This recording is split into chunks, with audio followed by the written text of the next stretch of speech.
Občan Tomáš opisuje pomstichtivú organizovanú vládu Roberta Fica. Kde sme sa to dostali ako spoločnosť do štádia, v ktorej sme sa nechali tak ľahko nalákať do pasce? Áno, máme tu určitú skupinu ľudí, v ktorej hnev a symbolické spomienky na doby dávne s rukou zdvihnutou hore majú dojem, že vďaka týmto politikom typu Fico, Danko, Pellegrini, Blaha a ďalší vás idú ochrániť z každodenného nebezpečenstva, v akom sme sa ako štát ocitli v migračnej kríze, keď aj tak nedokázali zabezpečiť, čo sľúbili a čo ukázali bolo ako hodenie listu do vetra.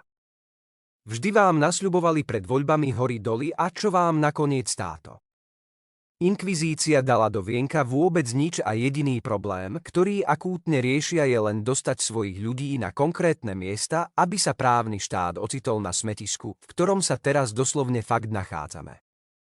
To, čo od prvého dňa títo vaše obľúbené tváre politickej scény robia, nie je pomoc pre ľudí, aby boli lacnejšie potraviny alebo energie, ale prioritne riešia personálne obsadenia svojich ľudí, ktorí dobre vedia, aké inštrukcie dostali, aby zlikvidovali nepohodlné osoby. Veď si len zoberme, čo denodenne boli tlačové besedy, že sa tu niekto snaží zlikvidovať opozičných oponentov skrze zverejnenú nahrávku, v ktorej sa snažili nadobudnúť dojem a predložiť svoju vlastnú obhajobu plných silných slov do boja, že sa tu účelovo robia trestné konania.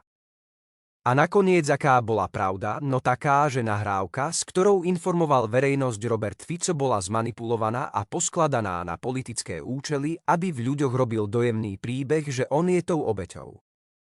A ten, kto sa snažil nahrávku poskladať, pracoval voľne dostupným softvarom pod názvom DaVinci, kde to skonštatovali z kriminálnej expertízy a nie Harman. Nikto si nevie ani predstaviť, pod akým tlakom musia pracovať všetci vyšetrovatelia a prokurátori, keď táto vládna koalícia sa neštítila vyhrážať, že prídu o výsluhové dôchodky. Len preto, že sa dostali k informáciám a otvorili 13. komnatu, kde verejné financie sa rozkrádali do takých rozmerov, že tomu stále verí nejaká hrstka ľudí, že tomu tak nie je. Tie vykonštruované a vymyslené príbehy od týchto politikov, kde na demonštráciách a tlačových besedách prezentovali gestami, ako silno budú obhajovať slovenské záujmy na pôde Európskej únie, bol ako vždy opak pravdou.